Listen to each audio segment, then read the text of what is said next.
So I know it's dark in this hallway, but I'm the only one here and I didn't want to turn on any lights. But I wanted to show you these little people, and they have clips on the hands, and I have 3 kids, you can see here, here, and here, that I did not get their picture. And so I just put my face on it until I get their picture. But one of my teammates had the best idea of like making one with my 2nd grade picture. So that is, if you ever want to see what I look like, maybe I was kind of cute. So that is my hallway display, and they have clips, like I said, and I'll put their writing and that kind of thing on there. And then here is my door display, which I am in love with this. I think I'm gonna have to add my picture up there because I've lost some students. So I have some empty tents. I also have 3 that I don't have their pictures of, but I'll kind of get close so you can see. They're just like posing in there. And then as you walk in, I have my spots. Now I did not put out a spot for every child. I put out one for every other. So I might say things like, okay, all the boys go get on a spot, and now the girls fill in on a spot, and that kind of thing. So that'll work out. And then these are the cubbies for the stuff that like we use, like our not for like their supplies, but just for like our HMH books, and then our math materials or manipulatives and that kind of thing. They'll go in there and they'll just grab those out. Kenneth lowered my desk and my tables today, so they'll be a lot more kid friendly. I also relabeled my shelf. These are so cute. It's from Canva, the little design. I just designed it myself and labeled that. I've decided that this, I just put these up here as fillers, but this is gonna be like where my anchor charts are. I used to have a place that would say like anchor our learning, and so I think I'm gonna use that way, and then pull those down, and when we do our anchor charts, just put them up there. I got their hooks labeled, and in here is where they're gonna put their lanyards for lunch, because we'll line up and just go out this door. I got my shelf kind of arranged. Nothing's in there yet. This is what they're gonna do, like in their stations. I made a little video, but I made these glue sponges, so they're in that shelf. That'll be easy for them to access.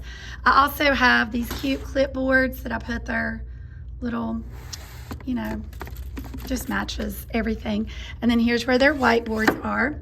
We have our Val Valley and our sound wall, and I've decided that I can actually move this over to the top of where my letterland is, and then I'll actually be able to make this into a vowel or a sound wall, like a whole sound wall, because I can move this somewhere else, this little anchor chart or pocket chart.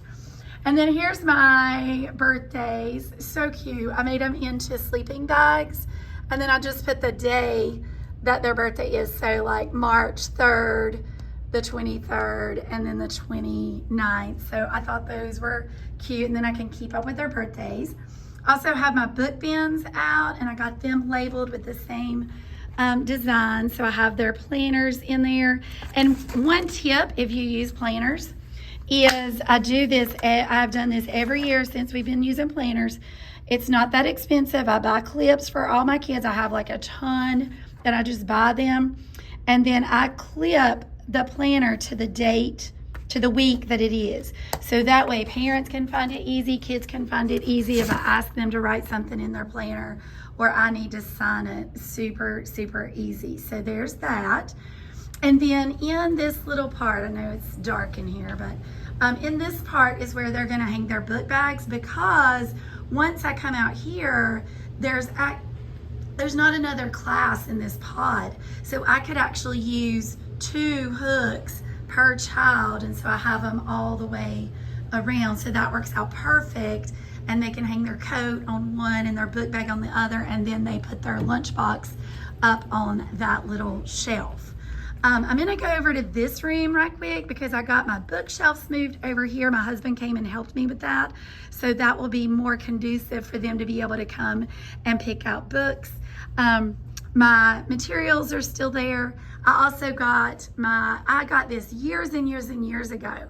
I wanna say from Highlights, like the magazine. and it just works out so perfect for our Take Home Tuesday stuff. But I can keep it in this room and not have to clutter up my room in there. These are our HMH books. And then I have these that I can use if I need to. My friend left them for me to hang some charts on of science stuff that we do in here. And then when we do like floor space or watching something, a video, I put my sit spots here for this. And if the whole grade level's in here, they can just fill in behind that. And then I need to clean off this table, but I'm not worried about it for Monday. That will be where I'll set up for like science experiments and things. And then I just moved things around. So I'm pretty pleased with how this room is coming together as well. And then I'll keep walking you around in here. You can see like my desks are much better lowered down. There's my Letterland wall with sound cards. And then this is Unit A. We're actually just starting with a review next week, but I went ahead and put that out so that I have it done. And then I think I've explained this to you before in a video, but this is my reading groups rotations, and there's my math group rotations. And then I don't have anything yet up on my math wall. And then there's my schedule. I have my little trays up there. And I also bought another one of these and put it here. And my principal is getting me a stand-up desk, but until she does, I just kept 2 of my kids' desks tall. And then I am just gonna teach from that for right now. And then I'll make the other work later. All right, well, I think that's it. And I will catch you up on Monday with what all is going down on the first day of school. Do something amazing.